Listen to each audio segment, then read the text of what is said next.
Hello students, कैसे हैं आप सभी। मैं श्रीवास्तव स्वागत करता हूं आपका अपने परिवार magic English by Srivastava YouTube channel पर। के लिए लेके आया हूं एक बहुत ही इम्पोर्टेंट टॉपिक है टेंस के बिहाफ पर, जिसका नाम है वर्ब। तो देखते हैं वीडियो में, आगे शुरू करते हैं वर्ब। जैसा कि आपको मैंने पहले ही बता दिया था वर्ब के बारे में इंट्रोडक्शन वाली वीडियो में कि वर्ब की परिभाषा क्या है। तो आपको बताया था मैंने, वर्ब शब्द की उत्पत्ति है वो इंग्लिश के वर्बम नामक शब्द से हुई है। किससे हुई है बेटा? वर्बम, जिसका जो सेंस होता है, अर्थ होता है, वो क्या होता है? एक्शन होता है। अतः हम कह सकते हैं वह शब्द जिससे किसी कार्य के होने का बोध हो उसे वर्ब कहते हैं। वर्ब का मतलब है सीधा सीधा एक्शन से। जब किसी सेंटेंस में, किसी भी सेंटेंस के किसी शब्द से किसी एक्शन के होने का बोध हो रहा हो, जैसे कैसे कह सकते हैं, एग्जाम्पल समझते हैं अपन। जैसे हमने कहा वह पढ़ रहा है, वह पढ़ रहा है। तो इस सेंटेंस में जो पढ़ना शब्द है ना, इस पढ़ना शब्द से पढ़ने का जो एक्शन है उसका बोध हो रहा है। तो जो पढ़ना शब्द है ये सेंटेंस में क्या है? वर्ब है। और भी हम एक एग्जाम्पल लेते हैं।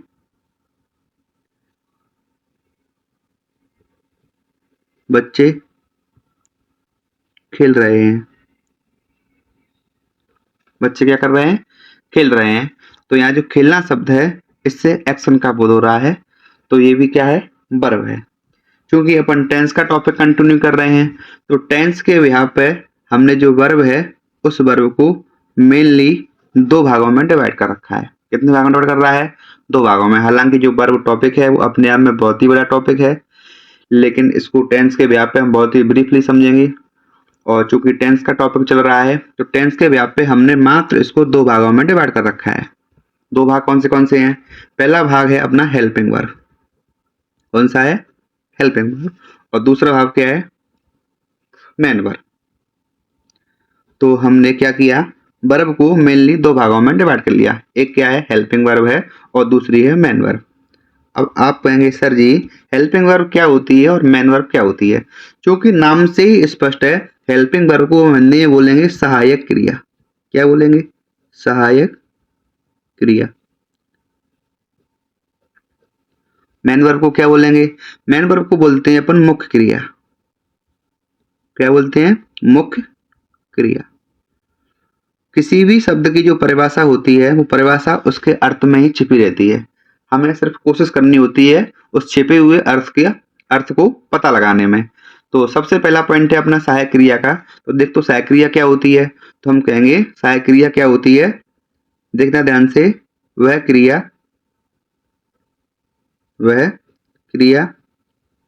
जो किसी टेंस को बनाने में हेल्प करती है। बनाने में क्या करती हो? हेल्प करती हो। वह क्रिया जो किसी टेंस को बनाने में क्या करती है? हेल्प करती है या हेल्प करती हो,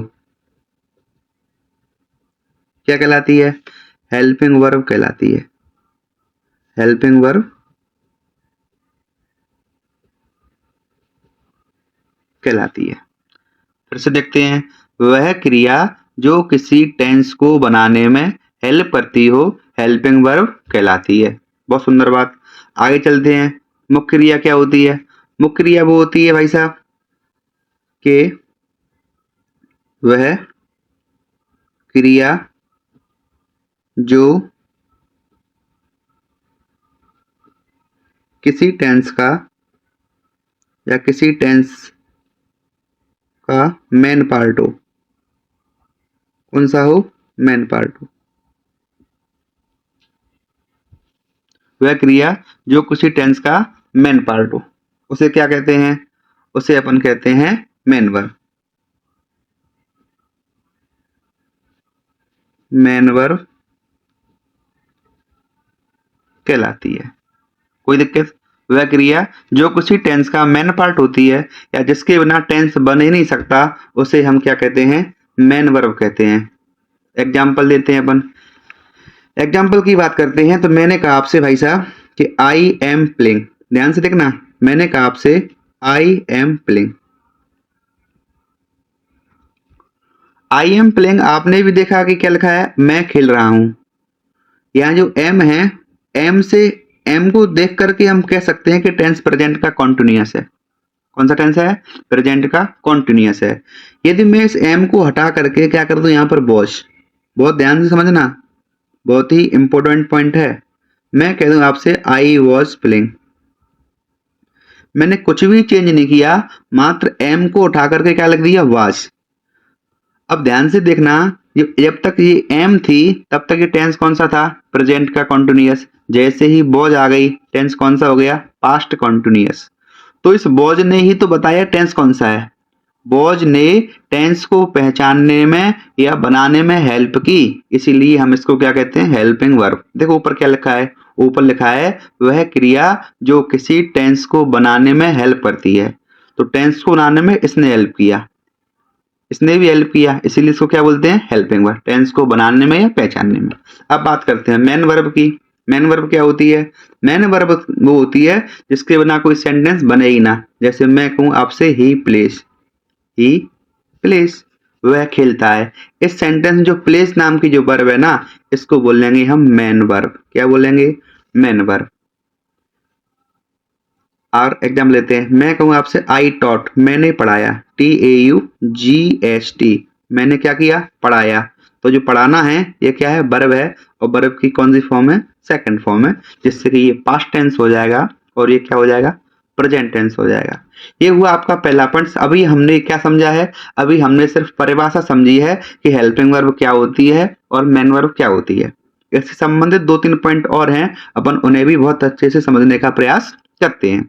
तो दूसरा पॉइंट क्या है, दूसरा पॉइंट जो है कि हेल्पिंग वर्ब की जो संख्या होती है प्यारो, वो होती है बिल्कुल फिक्स।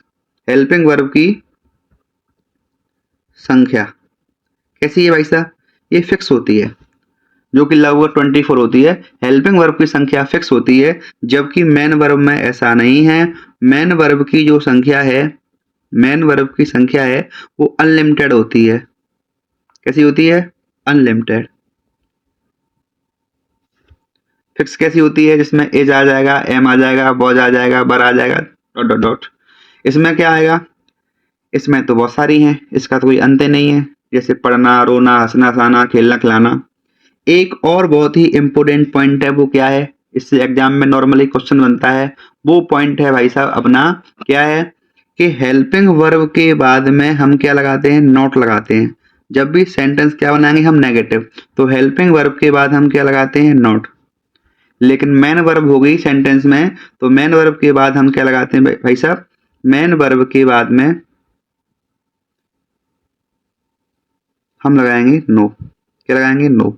ये और एक बहुत बढ़िया अंतर है जो कि हमें हेल्पिंग वर्ब और मेन वर्ब के बारे में जानकारी देता है। यहां तक कोई समस्या हो तो बताइए, एक बार फिर से देखते हैं, अपन पुनः रिवाइज करते हैं। मैन आज का टॉपिक क्या था अपना, आज का टॉपिक था अपना वर्ब। क्या था, वर्ब। वर्ब शब्द की उत्पत्ति किससे हुई है बेटा, इंग्लिश के वर्बम नामक शब्द से हुई है, जिसका अर्थ क्या होता है, एक्शन। क्या होता है, एक्शन होता है। अतः वह शब्द जिससे किसी कार्य के होने का बोध हो, उसे हम क्या कहते हैं, वर्ब कहते हैं।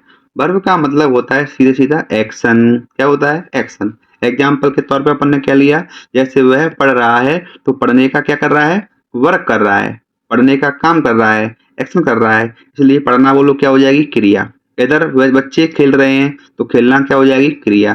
क्योंकि अपन टेंस का टॉपिक पढ़ रहे हैं, हालांकि वर्ब अपने आप में बहुत ही बड़ा टॉपिक है, लेकिन क्योंकि अपन बात कर रहे हैं टेंस की, तो टेंस के बिहाफ पर वर्ब को हमने मात्र 2 पार्ट में लिया है, एक हेल्पिंग वर्ब और एक मेन वर्ब। हेल्पिंग वर्ब को हिंदी में कहते हैं हम सहायक क्रिया, और मेन वर्ब को क्या कहते हैं, मुख्य क्रिया कहते हैं। दोनों की हमने डेफिनेशन लिखने का प्रयास किया है। जैसे वह क्रिया जो किसी टेंस के बनने में या किसी टेंस को पहचानने में हेल्प करती है, उसे हम हेल्पिंग वर्ब कहते हैं। और वह क्रिया जो किसी टेंस का मेन पार्ट होता है या जिसके बिना टेंस बन ही नहीं सकता है, उसे हम क्या कहते हैं, उसे कहते हैं हम मेन वर्ब। फिर अपन ने एग्जाम्पल लिए, जैसे I am playing, I was playing. यहाँ पर ये टेंस प्रेजेंट कंटिन्यूअस है, तो प्रेजेंट कंटिन्यूअस से कैसे मालूम चला, वो एम से मालूम चला, और ये पास्ट कंटिन्यूअस से कैसे मालूम चला, वॉज से मालूम चला। अतः एम और वॉज हमें टेंस को पहचानने में या टेंस को बनाने में हेल्प कर रही हैं, इसलिए एम और वॉज क्या हुई, हमारी हेल्पिंग वर्ब हुई। आगे चलते हैं, जैसे ही प्लेज, तो इसमें जो प्लेज है ये मेन वर्ब है। मात्र 12 टेंस में से 2 ही टेंस ऐसे होते हैं जिनमें के पॉजिटिव वाले सेंटेंस में हम लोग हेल्पिंग वर्ब का प्रयोग नहीं करते हैं। वो 2 टेंस कौन से होते हैं, एक होता है बच्चों प्रेजेंट इंडेफिनिट, एक होता है कौन सा, पास्ट इंडेफिनिट। तो जो पहला एग्जांपल है ही प्लेज, वह प्रेजेंट इंडेफिनिट का है, और आई टॉट ये कौन सा है, पास्ट इंडेफिनिट का है। आगे हमने जो 2 बातें बताई हैं ये भी बेहद इंपॉर्टेंट है कि हेल्पिंग वर्ब की संख्या क्या होती है, फिक्स होती है, लगभग 24 होती है, और मेन वर्ब की जो संख्या है वो क्या होती है, अनलिमिटेड, इसका तो कोई अंत ही नहीं है। हेल्पिंग वर्ब के बाद में क्या लगाते हैं, हम नॉट लगाते हैं, और मेन वर्ब के बाद क्या लगाते हैं, नो लगाते हैं। यहाँ तक कोई समस्या हो तो आप हम में कर सकते हैं, कोई भी डाउट हो मैं उस कमेंट का रिप्लाई करने का पूरा प्रयास करूंगा। अब अपन लोग आगे समझते हैं। हेल्पिंग वर्ब याद करने का एक तरीका है। नॉर्मली क्या होता है, बच्चों को बहुत कंफ्यूजन होता है कि सब्जेक्ट के साथ में कौन सी हेल्पिंग वर्ब आएगी, तो हम एक छोटा सा प्रयास करते हैं आपको समझाने का, जिससे कि आपको याद रह सके कि किस सब्जेक्ट के साथ अपन कौन सी हेल्पिंग वर्ब का प्रयोग करेंगे। तो मैं हमेशा ही क्लास में एक बात बताता हूँ कि जिन जिन सब्जेक्ट्स के साथ या जिन जिन हेल्पिंग वर्ब में क्या लगी है, एस लगी है, ध्यान से देखना, जिन हेल्पिंग वर्ब्स में एस लगी है सामान्यतः उनका प्रयोग हम सिंगुलर सब्जेक्ट में करते हैं। जैसे डच, डच में बोलो क्या है, एस, तो डच का प्रयोग हम सिंगुलर सब्जेक्ट साथ करेंगे। डू में तो एस है नहीं है, तो डू का करेंगे प्लूरल में। ठीक इसी प्रकार है इज, देखो इज में क्या लगा है, एस, तो इस किसके साथ आएगी, सिंगुलर के साथ। ऐसे ही बेटा क्या है आपका, हैज, ऐसे ही अपना क्या है बेटा, वॉज, ऐसे ही अपना क्या हो जाएगा, हैज बीन, क्या हो जाएगा, हैज बीन। एक बार फिर से समझने का प्रयास करते हैं, जिन जिन हेल्पिंग वर्ब के साथ क्या लगा हुआ है, एस, देखो डज में एस है, इज में एस है, हैज में एस है, वॉज में एस है, हैज बीन में एस है। जिन जिन हेल्पिंग वर्ब्स में क्या लगा हो, एस, उनका प्रयोग हम काय में करते हैं, बोलो, उनका प्रयोग करते हैं हम सिंगुलर सब्जेक्ट के साथ।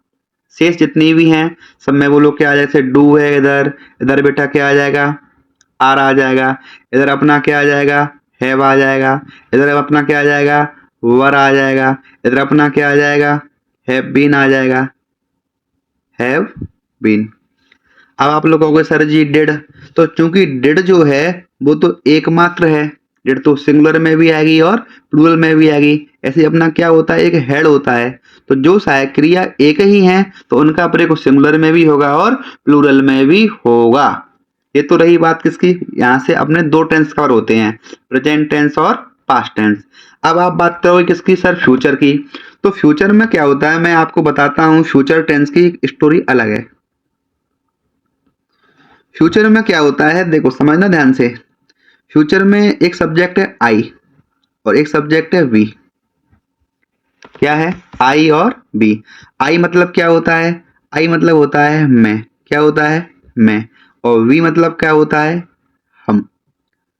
मैंने ये बात आपको क्लास में कई बार बताई है। आई मतलब क्या होता है, मैं, और बी मतलब क्या होता है, हम। मैं और हम ऐसे शब्द हैं नॉर्मली ये अपन खुद के लिए प्रयोग करते हैं। इनमें एक फीलिंग है, राजा वाली फीलिंग है, हर व्यक्ति अपने आप को श्रेष्ठ मानता है, बोले मैं तो बहुत बड़ा आदमी हूं। हम बोले हम बहुत कुछ कर सकते हैं, ये अपने आप को क्या समझते हैं, राजा। कौन कौन, मैं और हम, यानी आई और बी अपने आप को राजा की तरह ट्रीट करते हैं। अब एक बात बता, जब ये राजा है तो बाकी सब क्या होगी, बोलो, तो बाकी सब क्या होगी भाई साहब जी, प्रजा। क्या होगी, प्रजा होगी। क्लियर सी बात है। राजा के सामने प्रजा की वैल्यू कैसी होती है, तो आप कहोगे सर जी वो राजा के सामने जो प्रजा की वैल्यू है वो रहती है चूहे जैसी। कैसी रहती है, चूहे जैसी। और चूहा कहाँ रहता है, तो आप कहोगे सर जी वो चूहा रहता है बिल में। कहाँ रहता है, बिल में। मतलब क्या है, मतलब ये है जो आई और वी है ना, आई और वी में तो बहुत ज्यादा पावर होती है। पावर क्या में होती है, सेल में। क्या में होती है, सेल में। पावर जो है वो सेल में रहती है। अतः आई और वी के साथ सेल आता है और बाकी सब में क्या आएगा, बाकी सब में जो आता है वो विल आता है। ये जो बात अपन ने पढ़ी है ये पढ़ी हेल्पिंग वर्ब के बारे में। तो ऐसा अपन प्रयास करते हैं कि आप लोगों को हेल्पिंग वर्ब के बारे में यहाँ से थोड़ा बहुत समझ में आया होगा। एक बार और वीडियो देखना तो पूरा क्लियर हो जाएगा। एक बार मैं फिर से बता दूं आपको कि जिन जिन हेल्पिंग वर्ब्स में एस आता है उनका प्रयोग सिंगुलर सब्जेक्ट के साथ करते हैं। सिंगुलर सब्जेक्ट कौन से होते हैं? सिंगुलर सब्जेक्ट होते हैं ही, सी, इट, एनी, नेम। कौन से होते हैं? ही, C, it, any, name. Plural कौन से होते हैं? आई, वी, यू, दे। प्लूरल कौन से होते हैं बोलो? आई, वी, यू और दे। ये जो सब्जेक्ट्स हैं ये कौन से होते हैं? ये होते हैं प्लूरल। कौन से होते हैं? प्लूरल। और सिंगुलर कौन से होते हैं? ये होते हैं आपके I, V, sorry, he, C, it, any, name. He, C, it और एनी, नेम, ये होते हैं आपके सिंगुलर। बाकी फ्यूचर की कहानी क्या है? फ्यूचर की कहानी ये है, आई माने मैं और बी मतलब हम। ये दोनों अपने आप को राजा की तरह ट्रीट करते हैं। या आई और वी दोनों मतलब मैं और हम। इनमें क्या होती है? राजा में क्या होती है? राजा में होती है पावर। क्या होती है? पावर। पावर किसमें होती है? सेल में। और राजा एक रहता है, बाकी सब कौन रहेगी? प्रजा। और राजा के सामने प्रजा की वैल्यू कैसी होती है? चूहे जैसी। और चूहा कहाँ रहता है? बिल में। अतः इस बात का कंक्लूजन क्या है? तो इस बात का जो कंक्लूजन है वो ये है कि फ्यूचर के जितने भी सेंटेंस हैं उनमें आई और वी के साथ जो भी हेल्पिंग वर्ब आएगी उसमें सेल जरूर लगा होगा। क्या लगा होगा? सेल। और आई और वी को छोड़ करके जितने भी सब्जेक्ट्स हैं चाहे वो कुछ भी हो उन सब में क्या आएगा? विल आएगा। तो ये अपना हेल्पिंग वर्ब समझी। आगे की वीडियो में अपन मेन वर्ब पर चर्चा करेंगे। और यहाँ तक कोई समस्या हो तो आप हमें जरूर कमेंट करके बताना।